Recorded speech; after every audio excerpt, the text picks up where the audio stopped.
ಕನ್ನಡದಲ್ಲಿ ಒಟ್ಟು 9 ಚಿಹ್ನೆಗಳಿವೆ. ಆ ಚಿಹ್ನೆಗಳನ್ನು ಪ್ರತಿಯೊಂದು ಮಗುವು ಚಟುವಟಿಕೆಯ ಮೂಲಕವಾಗಿ ವಿವರಿಸಲಾಗುತ್ತದೆ. ನಾನು ಪೂರ್ಣ ವಿರಾಮ ಚಿಹ್ನೆ.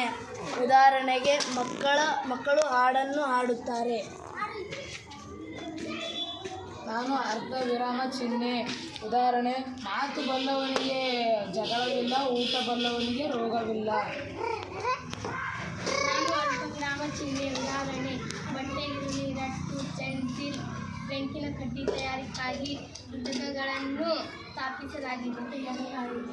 ನಾನು ಪ್ರಶ್ನೆನಾರ್ಥಕ ಚಿಹ್ನೆ. ಉದಾಹರಣೆಗೆ, ನಿನ್ನ ಯಾರು, ನಿನ್ನ ಹೆಸರು ಏನು?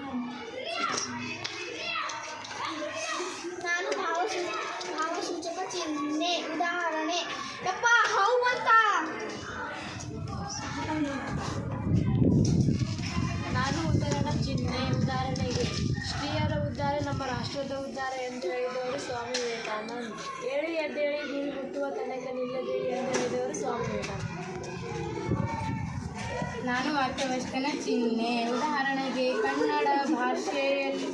ಕನ್ನಡ ಭಾಷೆಯಲ್ಲಿ ಇಂಗ್ಲಿಷ್, ಪರ್ಷಿಯನ್, ಪೋರ್ಚುಗೀಸರ ಭಾಷೆಗಳ ಪದಗಳನ್ನು ಬಳಸಲಾಗುತ್ತದೆ.